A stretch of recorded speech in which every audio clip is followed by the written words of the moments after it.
Graines de reporters scientifiques. Une série de podcasts sur les enjeux de l'océan réalisés par des élèves francophones du monde entier, en partenariat avec la Fondation Tara Océan, le Centre pour l'éducation aux médias et à l'information, le ministère de l'Éducation nationale et de la jeunesse et l'Agence de l'enseignement français à l'étranger.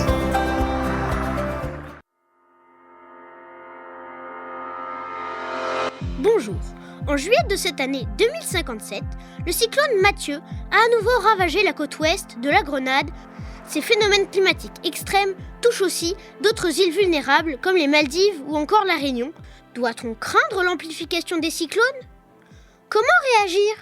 C'est l'émission spéciale Les Pieds dans l'eau sur Radio Condorcet, soyez les bienvenus. Vous êtes nombreux à nous téléphoner aujourd'hui pour témoigner. Le premier, c'est vous Mathéo. Vous vivez à Saint-Georges, on vous salue. Oui, bonjour.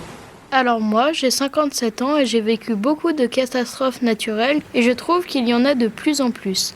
L'année dernière, il y a même un cyclone avec des vents à 250 km/h qui a frappé l'île. C'était énorme, on n'a jamais vu ça.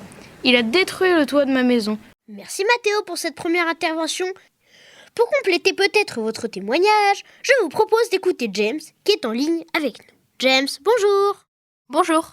James, vous avez habité la Grenade, vous aussi, mais vous êtes parti, c'est ça ? Moi, j'ai vécu sur l'île de la Grenade pendant 17 ans avec toute ma famille. Mais en septembre 2031, un cyclone force 5 a frappé l'île. Il a tout détruit, l'île a été ravagée et notre restaurant, notre maison n'ont pas résisté. Merci pour ce témoignage, James.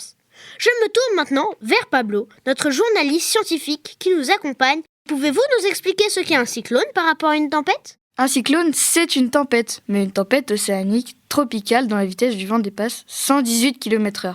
Ces tempêtes portent des noms différents en fonction de leur localisation. Dans l'Atlantique Nord, on parle d'ouragan. Dans le Pacifique Nord-Est, ce sont des typhons. Et ailleurs, des cyclones donc. Et comment se forment-ils ? Pour qu'ils se forment, il faut que la température de l'océan soit supérieure à 26 degrés sur une grande profondeur, mais aussi que la température, l'humidité et le vent soient favorables en altitude. Si je comprends bien, avec le réchauffement climatique, il y en a de plus en plus des cyclones. Tout à fait, et ils sont de plus en plus violents. Merci Pablo. Un autre élément est à prendre en compte, je crois, dans les effets du réchauffement climatique sur notre planète, c'est la montée du niveau de la mer. Écoutons un extrait de notre interview exclusive d'Annie Cazenave, chercheure émérite au laboratoire d'études en géophysique et océanographie spatiale à Toulouse. Le réchauffement de l'océan, c'est-à-dire la dilatation thermique de l'océan, contribue pour à peu près 40% à cette hausse de la mer, et la fonte des glaces continentales, c'est-à-dire les glaciers de montagne qui sont en train de reculer à l'échelle de la planète entière, et la perte de masse de glace au Groenland et en Antarctique contribue pour le reste, c'est-à-dire à peu près 60%. Grâce à Annie Cazenave, nous en savons un peu plus sur la montée du niveau des océans. Écoutons un dernier témoignage d'auditrice pour illustrer ce qui vient d'être dit. Marie-Jeanne, bonjour. Vous vivez aux Maldives, nous vous écoutons. J'ai 32 ans, je vis sur l'atoll de Kaafu.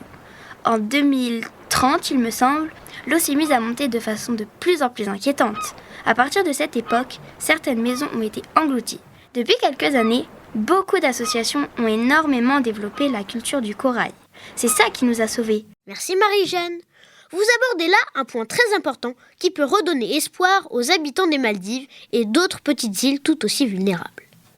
Lisa, vous êtes journaliste scientifique. Marie-Jeanne parlait tout à l'heure de la reconstitution de la barrière de corail. Mais pouvez-vous expliquer à nos auditeurs comment on cultive le corail ? Déjà, il faut se rappeler que le corail est un animal marin, et dans la nature, il se reproduit de deux façons. De façon sexuée, avec des cellules reproductrices femelles et mâles, mais aussi de façon asexuée sur un modèle similaire au bouturage, un peu comme pour les plantes. Pour la culture, on privilégie la deuxième option. Et cette culture est-elle vraiment efficace ? Eh bien oui, les coraux sont de vrais garde-côtes. Comme ils sont massifs et souvent profonds, les récifs coralliens forment une sorte de barrière hermétique. Ils absorbent l'énergie des vagues et réduisent l'érosion. Ils sont aussi très précieux en cas de cyclone. Eh bien Lisa, je vous remercie pour ces précisions éclairantes. L'émission touche à sa fin. Il me reste à remercier aussi Pablo, Annie Cazenave, ainsi que tous nos auditeurs et auditrices. On se retrouve demain pour une nouvelle émission Les Pieds dans l'eau sur les pénuries d'eau douce.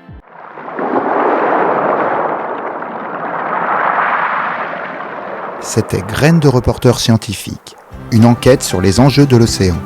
Retrouvez tous les podcasts audio et vidéo sur la plateforme lesdessous de l'océan.fondationtaraocéan.org.